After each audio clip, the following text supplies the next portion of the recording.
கர்த்தருக்கு ஸ்தோத்திரம். விழுப்புரம் புதிய பந்து சபை வணங்குறதானே தேவ சமாதான நேரம் என்ற நிகழ்ச்சியில் உங்கள் மத்தியில் கர்த்தர் என்னை கொண்டு வந்ததுக்காக நான் கர்த்தருக்கு நன்றி சொல்லுகிறேன். இந்த நாளின் செய்தியின் தலைப்பு ஈசாக்கு வர வர விருத்தி அடைந்து.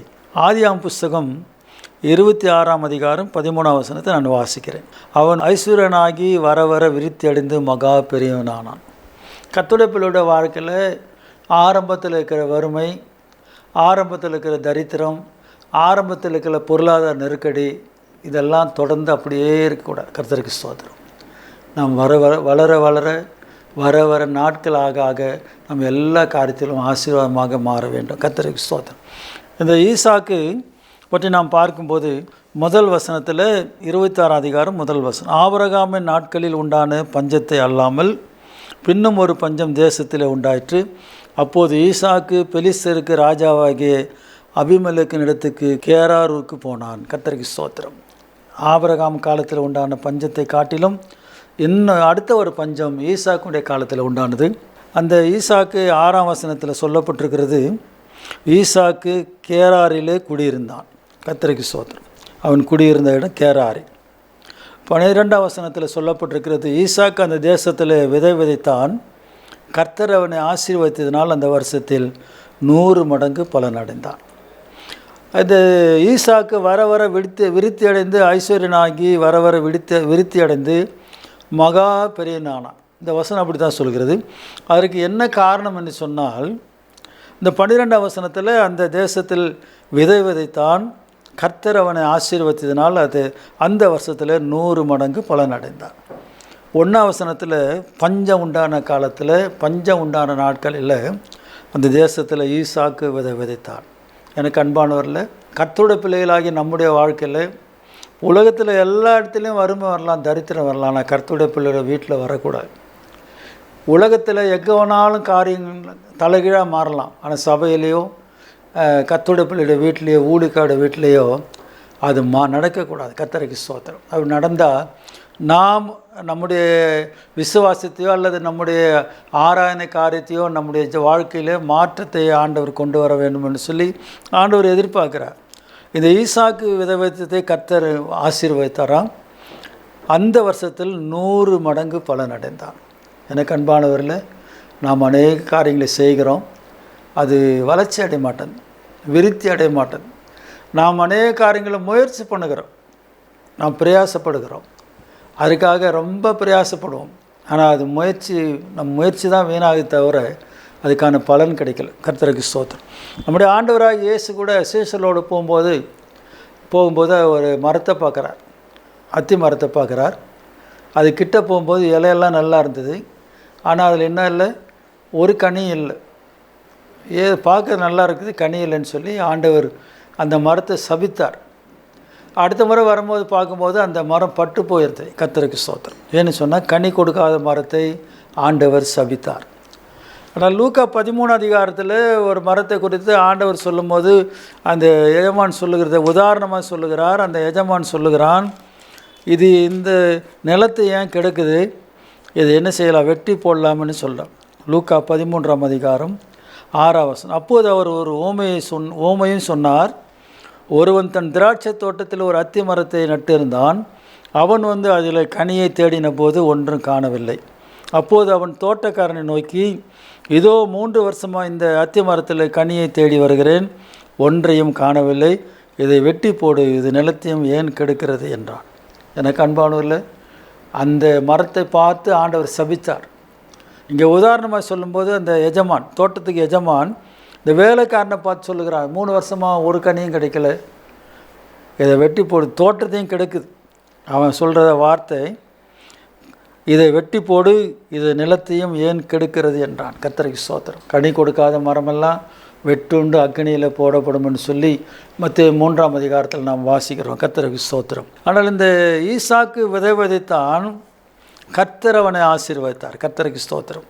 ஆசீர்வதித்ததினால் இன்றைக்கு நீங்களும் நானும் செய்கிற காரியங்கள் ஆசீர்வாதமாக இருக்க வேண்டுமானால் அதை கர்த்தர் ஆசீர்வதிக்க வேண்டும். ஒரு மனுஷனை கர்த்தர் ஆசீர்வதிக்க வேண்டும், ஒரு குடும்பத்தை கர்த்தர் ஆசீர்வதிக்க வேண்டும், ஒரு ஊழியத்தை கர்த்தர் ஆசீர்வதிக்க வேண்டும், ஒரு ஸ்தாபனத்தை கர்த்தர் ஆசீர்வதிக்க வேண்டும், ஒரு தேசத்தை கர்த்தர் ஆசீர்வதிக்க வேண்டும். கர்த்தர் ஆசீர்வதிப்பாரானால் எல்லாம் ஆசீர்வாதமாக இருக்கும். கர்த்தருக்கு மகிமை உண்டாகும். கர்த்தர் ஆசீர்வதிக்காத பட்சத்தில் நாம் என்ன முயற்சி பண்ணாலும் அது நடக்காது. நாம் என்ன பிரயாசப்பட்டாலும் நடக்கும், அது ஆசீர்வாதமாக இருக்காது. கர்த்தருக்கு ஸ்தோத்திரம். இந்த ஈசாக்கை கர்த்தர் ஆசீர்வதித்தார், 100 மடங்கு பலனடைந்தான். 13ஆம் வசனம், அவன் ஐஸ்வரனாகி வர வர விருத்தி அடைந்து மகா பெரியவனானான். கர்த்தருக்கு ஸ்தோத்திரம். 14ஆம் வசனம் ஆதியாகமம் 26:14, அவனுக்கு ஆட்டு மந்தையும் மாட்டு மந்தையும் அநேக பணிவிடைக்காரரும் இருந்தபடினால பெலிஸ்தர் அவன் பேரில் பொறாமை கொண்டார்கள். எனக்கு அன்பார்ல, இந்த ஈசாக்கை விதை வைத்ததை கர்த்தர் எப்படி ஆசீர்வதித்தார்? ஒரு காரியத்தை மாத்திரம் நான் சொல்கிறேன். ஈசாக்கை பலி செலுத்தும்படி ஆபிரகாம் தம்முடைய குமாரனாகிய ஈசாக்கை ஆண்டவர் குறித்து அந்த மலைக்கு கூட்டு போகிறார். அந்த மலையில் கூட்டு போகும்போது ஈசாக்கும் கூட போகிறான், விறகெல்லாம் எடுத்துகிட்டு போகிறாங்க. அந்த ஆபிரகாம் சொல்லிட்டு போகிறார், நாங்கள் போய் தொழுது கொண்டு திரும்ப வருவோம், நீங்கள் இங்கே நில்லுங்கன்னு சொன்னார். ஆனால் ஈசாக்கு தன்னுடைய தகப்பனாகிய ஆபிரகாமை பார்த்து கேட்குறான், தகப்பனே விறகெல்லாம் இருக்குது, பலிக்கு எங்கே ஆடுன்னு கேட்கும்போது அவன் சொல்லுகிற காரியம் அதை கர்த்தர் பார்த்து கொள்ளுவார். ஆண்டவருடைய வார்த்தையின்படியே ஈசாக்கை ஆபிரகாம் பலியிடும்படி போனான். கர்த்தருக்கு ஸ்தோத்திரம். நான் வாசிக்கிறேன். கர்த்தருக்கு ஸ்தோத்திரம். ஆதியாம் புஸ்தகம் 22ஆம் அதிகாரத்தில் 7ஆம் வசனம், அப்போது ஈசாக்கு தன் தகப்பனாகிய ஆபிரகாமை நோக்கி, என் தகப்பனே என்றான். அதற்கு அவன், என் மகனே இதோ இருக்கிறேன் என்றான். அப்போது அவன், இதோ நெருப்பும் கட்டையும் இருக்கிறது, தகன பலிக்கு ஆட்டுக்குட்டி எங்கே என்றான். அதற்கு 8ஆம் வசனம், அதற்கு ஆபிரகாம், என் மகனே தேவன் தமக்கு தகன பலிக்கான ஆட்டுக்குட்டியை பார்த்து கொள்வார் என்றான். அப்புறம் இருவரும் கூடி போய் தேவன் அவனுக்கு சொல்லியிருந்த இடத்துக்கு வந்தார்கள். அங்கே ஆபிரகாம் ஒரு பலிபீடத்தை உண்டாக்கி கட்டைகளை அடுக்கி தன் குமாரனாகிய ஈசாக்கை கட்டி அந்த பலிபீடத்தில் அடுக்கிய கட்டைகளின் மேல் அவனை கிடத்தினான். 9ஆம் வசனம். கர்த்தருக்கு மகிமை உண்டாகட்டும். ஆபிரகாமுடைய வார்த்தைக்கு இன்றைக்கி நிறைய பிள்ளைகள் அப்பாவுடைய வார்த்தை கீழ்ப்படுகிறாங்க, அம்மாவுடைய வார்த்தை கீழ்ப்படிவாங்க. எது வரைக்கும்னா அவங்களுக்கு பிரச்சனை வராத வரைக்கும், ஜீவனுக்கு பிரச்சனை வராத வரைக்கும் எல்லாம் கேட்பாங்க.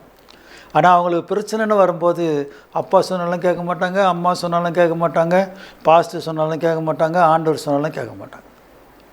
ஆனால் ஈசாக்கு கட்டி, ஆபிரகாம் அவனை கட்டி விறகு அடுப்பு அடுக்கி வைத்திருந்த கட்டுங்கள் மேலே பாருங்கள், தன் குமாரனாகி ஈசாக்கை கட்டி அந்த பலிபீடத்தில் அடுக்கிய கட்டைகளின் மேல் அவனை கிடத்தினான்.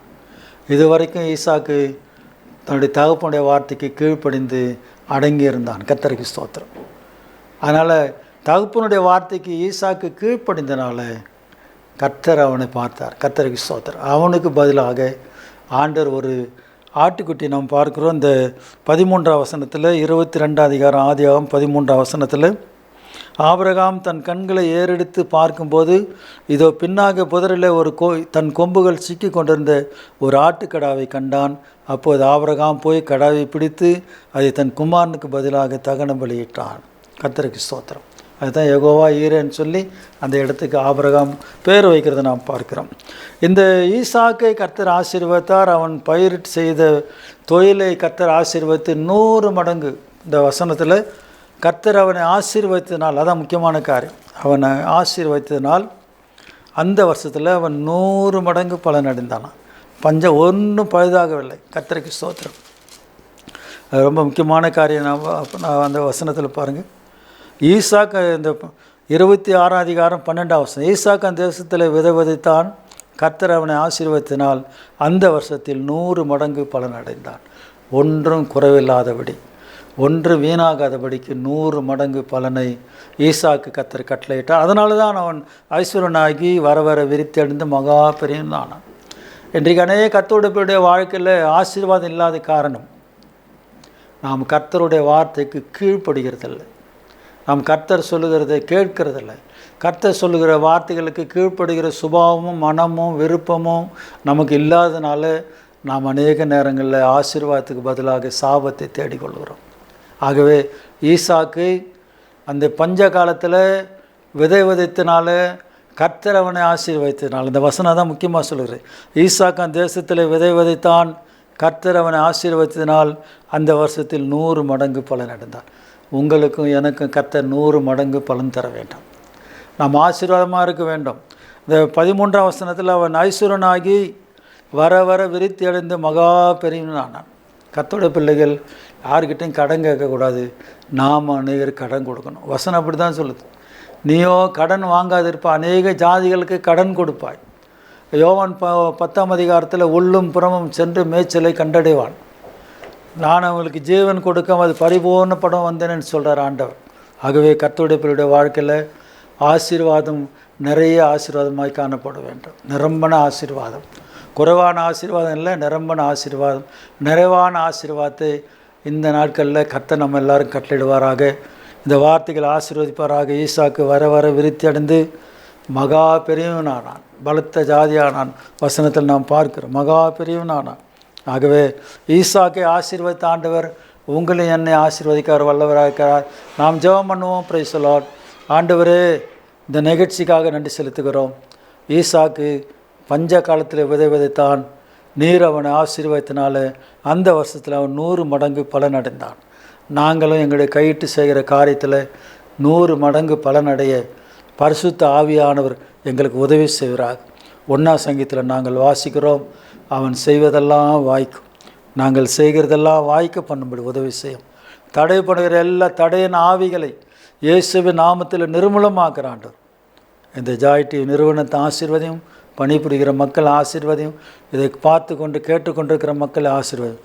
கனம் துதி மகிமெல்லாம் நமக்கு தருகிறோம். இயேசுவின் நாமத்தில் கேட்கிறோம் பிதாவே, ஆம். God bless you. கர்த்தர் உங்களை ஆசீர்வதிப்பார். கர்த்தருக்கு ஸ்தோத்திரம்.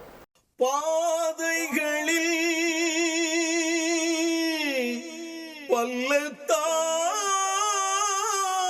பள்ளத்தாக்குகளில்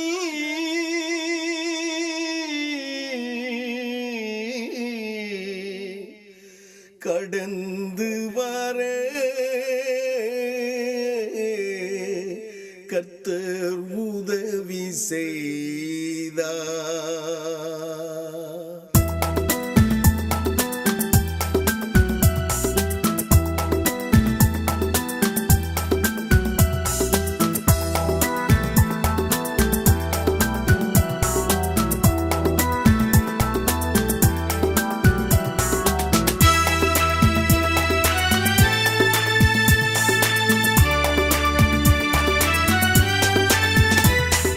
பாதைகளில் பள்ளத்தாக்குகளில் கடந்து வர கர்த்தர் உதவி செய்தார்.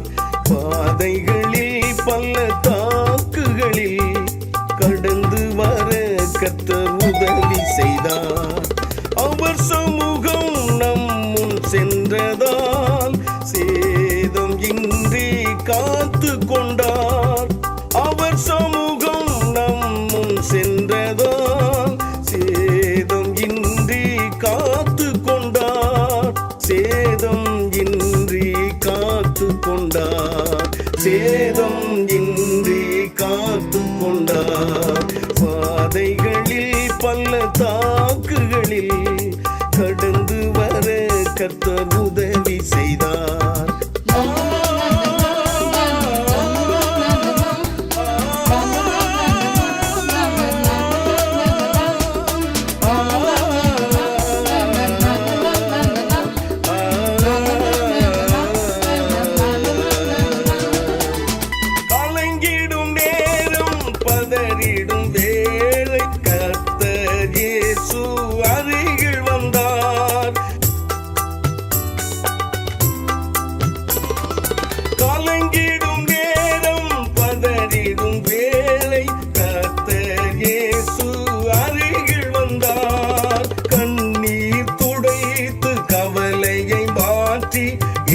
என்னை நடத்தி வந்தார். கண்ணீர் துடைத்து கவலையை மாற்றி என்னை நடத்தி வந்தார். பாதைகளில் பள்ளத்தாக்குகளில் கடந்து வர கர்த்தர் உதவி செய்தார். பாதைகளில் பள்ளத்தாக்குகளில்